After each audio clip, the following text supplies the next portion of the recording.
आप सभी का स्वागत है हमारे और न्यू ब्लॉग के अंदर। तो दोस्तों आज का बुध का दिन और मैं गया था भंगार बाजार। जी हाँ दोस्तों, बुध के दिन हमारे वहाँ हाट बाजार लगता है जिसमें भंगार की दुकानें लगती है। भंगार की दुकानें मतलब जो सेकंड हैंड सामान रहता है वो मिलता है। वहाँ पर जाने के बाद में मैंने दुकानें ढूंढा मगर मुझे जो चाहिए तो नहीं मिला। उसके बाद में मैं फिर निकल जाता हूँ वहाँ से। उसके बाद मुझे रास्ते में मिलते हैं शाकिर भाई आने वाले नगर पालिका इलेक्शन लड़ना चाहते हैं। उसके बारे में हमारी बात हुई। उसके बाद में फिर मैं वैसे पहुँचता हूँ दुकान के ऊपर जैसे ही मैं पहुँचता हूँ मैं देखता हूँ कि हमारा माल उतर रहा था। मैं किराए के पैसे देता हूँ। उसके बाद दुकान पहुँचता हूँ। दुकान पहुँचने के बाद मैं देखता हूँ कि वहाँ पर बहुत सारी मंडली बैठी हुई थी जिसमें मुश्ताक सर थे, रफीक दादा था, शाकिर था और इदरीस चचा थे, जमील थे और मैं था। फिर उसके बाद में हमने बहुत सारी बातें की। बातें करने के बाद चाय मंगाई गई। फिर हम लोगों ने साथ में बैठ के चाय पिए। चाय पीने के बाद में हमने बहुत सारी बातें की। बातें करने के बाद में मैं देखता हूँ कि दुकान के ऊपर पैरागॉन के और 2 कार्टून आते हैं। फिर उसके बाद में मैं किराए के पैसे देता हूँ। भाई माल रखता है, मैं किराए के पैसे देता हूँ। फिर उसके फ़ौरन बाद में मैं जो है क्या आता, फिर जो पैरागॉन के हमारे 2 कार्टून आए थे हम उसको अंदर लेते हैं और फिर उसको फोड़ने लगते हैं। उसको फोड़ने के बाद में फिर हम उसकी डिज़ाइन वगैरह चेक करते हैं, माल चेक करते हैं। कार्टून फोड़ने के बाद सब में पहले हमारा काम ये रहता है कि माल जो आया उसके अंदर कौन सी डिज़ाइन है, क्या साइज़ है और उसके ऊपर क्या MRP है, वो पूरा हमको चेक करना पड़ता है। वो चेक करने के बाद में फिर मैंने माल को पूरा चेक किया कितनी डिज़ाइन थी। तो मैंने देखा कि 30 पीस का कार्टून था, उसके अंदर 6 डिज़ाइन थी, 5 पीस थे। फिर मैंने माल चेक करने के बाद में फ़ौरन उसको जो है खाली कर दिया। पैरागॉन की स्लीपर थी, बहुत अच्छी क्वालिटी और मटेरियल आता है पैरागॉन का और मजबूत रहती है। सब में पुरानी कंपनी और नामचीन आइटम है। फिर मैंने सारी डिज़ाइनें चेक की। उसके बाद में दुकानदार को ये चीज़ भी चेक करना रहती है कि हमने जो व्यापारी को माल लिखाए थे क्या उसने वही माल भेजा, वही नंबर भेजा और वही साइज़ भेजा क्या। क्योंकि अगर वो डिज़ाइन जो हमको चाहिए वो नहीं मिली तो फिर उसके बाद इतना माल होने के बाद भी ग्राहक वापस जाता है।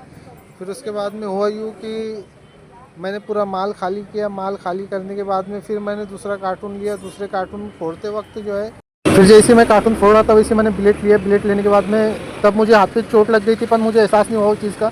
फिर मैंने दूसरा कार्टून फोड़ा। दूसरा कार्टून फोड़ने के बाद में मैंने उसको चेक किया तो उसके अंदर पैरागॉन की प्लास्टिक की चप्पल थी काले वाली, जो मिस्त्री काम या खेती के अंदर लोग इस्तेमाल करते हैं, 12-10 आर्टिकल।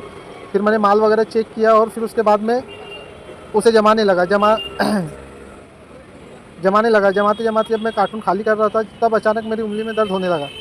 मैंने देखा कि वो उंगली ब्लेड की वजह से कट चुकी है। मुझे वो चीज़ का एहसास बाद में हुआ। उसके बाद में फिर मैंने शाकिर को बताया। शाकिर ने जो है मुझे कहा कि उसे पोंछ के साफ़ कर ले। फिर उसके बाद मैंने पट्टी वगैरह बांधा उसके ऊपर। फिर भी खून वगैरह कम नहीं हो रहा था। फिर उसके बाद में टेलर करने गया और वहाँ से चिंदी लाया जो हाथ पे मैंने बांधा। उसके बाद में फिर थोड़ा रिलीफ मिला, आराम मिला। हो चुका था ज़ोहर की नमाज़ का टाइम, मैंने नमाज़ के लिए निकल गया था।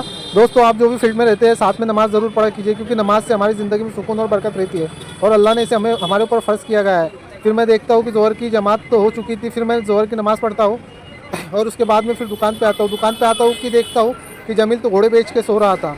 जिसके बाद में फिर जो माल पड़ा हुआ था, क्योंकि मेरे जाने से पहले मैंने एक कस्टमर किया था, फिर वो माल वैसे ही मैंने पड़े रहने दिया था और नमाज़ पे चले गया था। फिर नमाज़ से आने के बाद में फिर वो माल मैंने उठाया था। दोस्तों हमारी डेली की रूटीन इस तरह की होती है।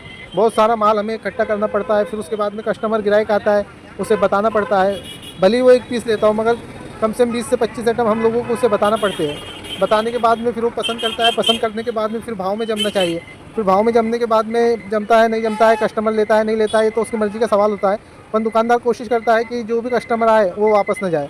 फिर मैं माल तब रख ही रहा था कि उतने में एक भाई आया, उस दूर से मेरे हाथ में जूता देखा तो कहने लगे कि जूता बहुत अच्छा दिख रहा है, मुझे ख़रीदना है, मैं शाम में 5 बजे आऊँगा। फिर मैंने उससे बात की। उसके बाद में जो भी माल था मैंने उठा के रख दिया। रहती है दुकानदार की रूटीन, हमें डेली बस इस तरह से ही चलना पड़ता है। दोस्तों अगर आपको ब्लॉग अच्छा लगा है तो ब्लॉग को लाइक करिए, शेयर करिए और हमारे चैनल को सब्सक्राइब करिए। तो चलिए मिलते हैं कोई अगले ब्लॉग के अंदर, तब तक के लिए खुदा हाफिज़।